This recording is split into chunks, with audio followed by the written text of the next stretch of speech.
Hoje é 10 de março de 2016. Há uma recente e grave discussão nos meios jurídicos nacionais sobre a legitimidade ou não da condução coercitiva de Luiz Inácio Lula, ex-presidente do país, à prestação de declarações por convocação da Polícia Federal. Tudo isso a ser consumado em recinto do aeroporto de Congonhas, em São Paulo. Que local para a condução coercitiva de alguém. Isso tem desdobramentos esquisitos. O presidente do Conselho Federal da Ordem, o jovem Cláudio Lamacchia, endossado no posto, diga-se de passagem, por 900 mil advogados aproximadamente, parece ter declarado, quando indagado a respeito, não ver nada de extravagante naquilo. É verdade ou não é verdade? Se verdade for, o presidente o dirá. Se mentira for, ele há de negá-lo ou explicar melhor aquilo que afirmou. É preciso considerar, em torno de tal posicionamento, que a condução coercitiva de alguém à polícia é algo inusitado, havendo requisitos paralelos muito bem explicitados para a legitimação. Existem, aliás, muitas decisões judiciais concedendo habeas corpus a pessoas postas em condições tais, verificando-se a maioria em relação a testemunhas e ou indiciados. Categorias classicamente visualizadas na lei processual penal. Inventou-se a partir de certo tempo a designação investigados ou averiguados. Isso não existe. Não são uma coisa ou outra.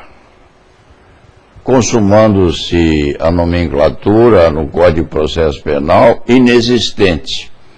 Isto é uma invenção sem estrutura ortodoxa.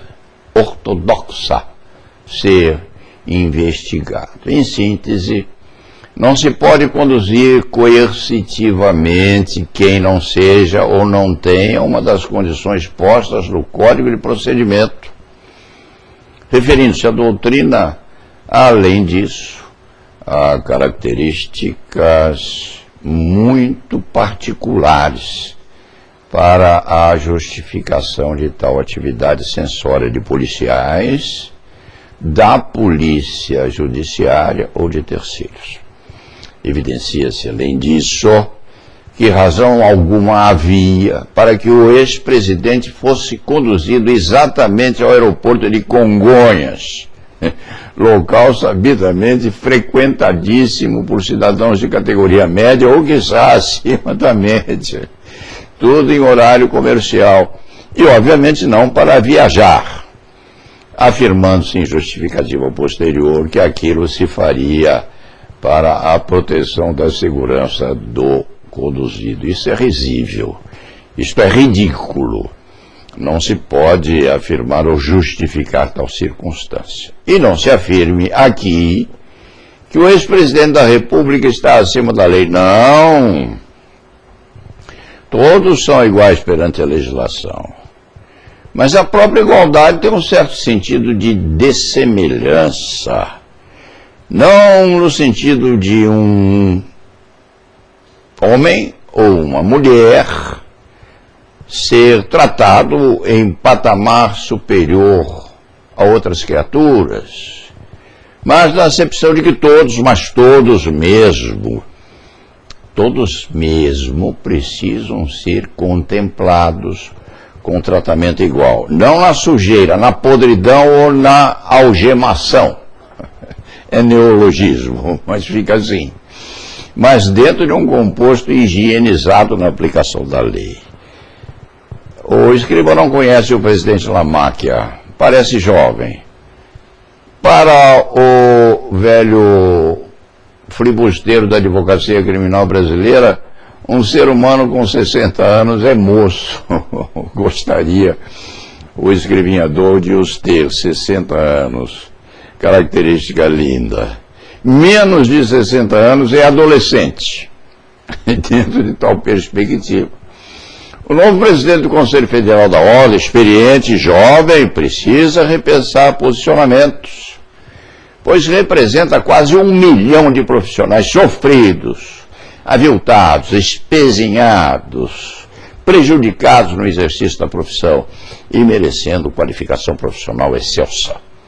Se e quando o jovem presidente do Conselho Federal da Ordem, que merece os respeitos deste antigo causídico, disse o que parece ter afirmado, deve tê-lo feito em nome pessoal, absolutamente pessoal. Mas aí as coisas já se complicam, porque a ordem é dos advogados, e este, sabidamente, tem vocação muito grande de respeito às liberdades individuais. Refira-se ao presidente do Conselho Federal em tal condição, porque realmente é enérgico e experimentado nas contendas, pois já foi 2 vezes presidente de uma das seccionais importantes da Ordem dos Advogados. O Rio Grande do Sul? O Rio Grande do Sul.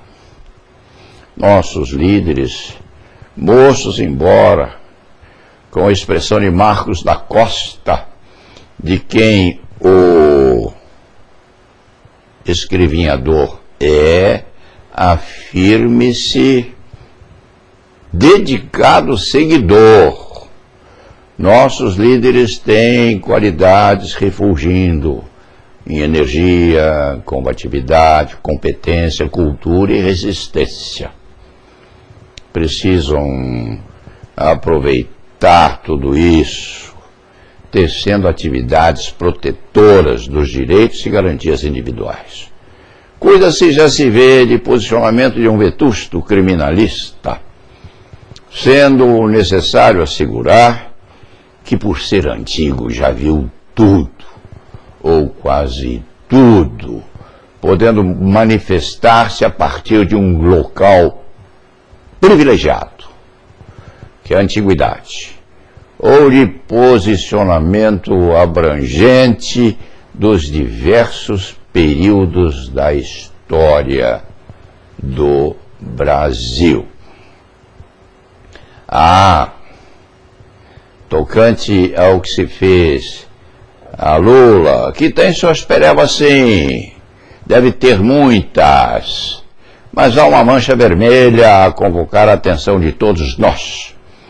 Dir-se-á que o acidente envolvendo Luiz Inácio já foi objetivado em muitos conduzidos sem objeção qualquer.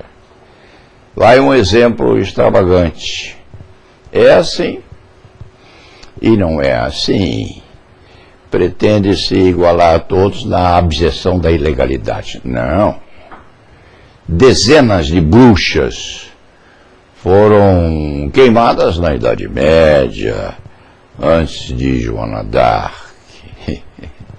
Mas foi a fogueira iluminando o corpo da infeliz uma das causas chamativas da reação posterior. Basta ir mais longe um pouco. Milhares de judeus, milhares e milhares, foram crucificados, sem que aquilo despertasse atenção maior entre os hebreus. Surgiu um líder, Jesus Cristo, para muitos inclusive para o escriba, filho de um Deus, e Deus também, mas não se dirá, é claro, que a metáfora serve a Luiz Inácio. O Lula, tem seus pecados, quem não os tem? Na expressão de Chico Buarque de Holanda, procurando bem, todo mundo tem perebas, só a bailarina é que não tem. Procurando bem, todos têm calcinhas velhas, só a bailarina é que não tem, e assim por diante. Então, o presidente do Conselho Federal da Ordem precisa reexaminar se e quando disse o que se afirma que ele disse. E antes de prolatar ou projetar suas sentenças, que são importantíssimas, examinar bem como há de fazer a cirurgia das perebas possíveis do ex-presidente Luiz Inácio. Corre o risco o Batonier de usar um bisturi já embotado antes do primeiro uso. É preciso ter muito cuidado. A palavra do bastonário pode significar a projeção da vontade de 900 mil ou de 1 milhão de advogados. Isso exige um cuidado extremo. Vigiemo-nos, pois. E tenho dito,